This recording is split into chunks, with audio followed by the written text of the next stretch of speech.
Hello, everyone. Welcome again to Behind the Mic. I'm Gary Laubach, along with Mike Joseph, coming off a difficult loss this past Saturday to William and Mary. But, Mike, I think both of us feel that there were certainly some positives that came out of Saturday's ball game. There are things we need to work on, which we'll talk about in a bit. But overall, the big question was the offensive line. I thought they played pretty well. No, I thought the offensive line was outstanding, and Frank talked about it. 43 pass attempts, no sacks. I thought the receivers played very well, caught everything. We didn't see a lot of drops. We saw Mrazek go up and take the ball away a few times.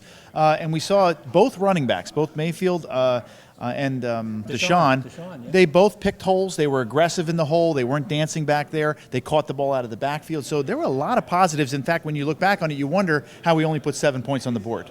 Well, the last time we played Delaware, which obviously is another CAA football team, was back in 2004. We remember that game vividly because that was at Delaware, and we were right into that game to the very end, 28-14 loss. But this is a Delaware team that comes in under head coach Dave Brock that maybe is younger than we are, and that's hard to believe.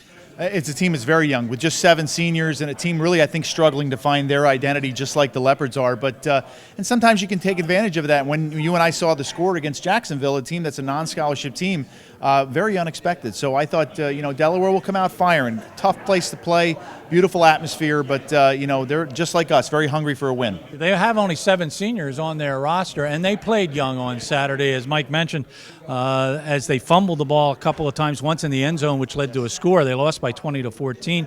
That was recovered by them. They didn't rush the ball consistently. They didn't throw the ball consistently, tried to use a couple of quarterbacks. So this maybe is a team we can get. I would think it's a terrific team, and a team that you can maybe use as a trampoline, a little springboard into Princeton, coming back home the following week. So I think, a team that Coach Brock's trying to find his feet underneath. And when you turn the ball over and you don't score points, sometimes it's just a matter of being young. And I think Lafayette's found that as well. So, Delaware's a team that's going to be tough to play down there. I think they're going to be up for the game, but you've got to take advantage of all your situations. When you're inside the red zone, got to put points on the board. I always invite you to go inside the huddle with Mike Joseph. That also is on GoLeopards.com. You can visit that every single week as he has a new edition of Inside the Huddle. This has been Behind the Mic. You can join Mike and myself as we'll be in Delaware for the 6 o'clock start on the Lafayette Sports Network.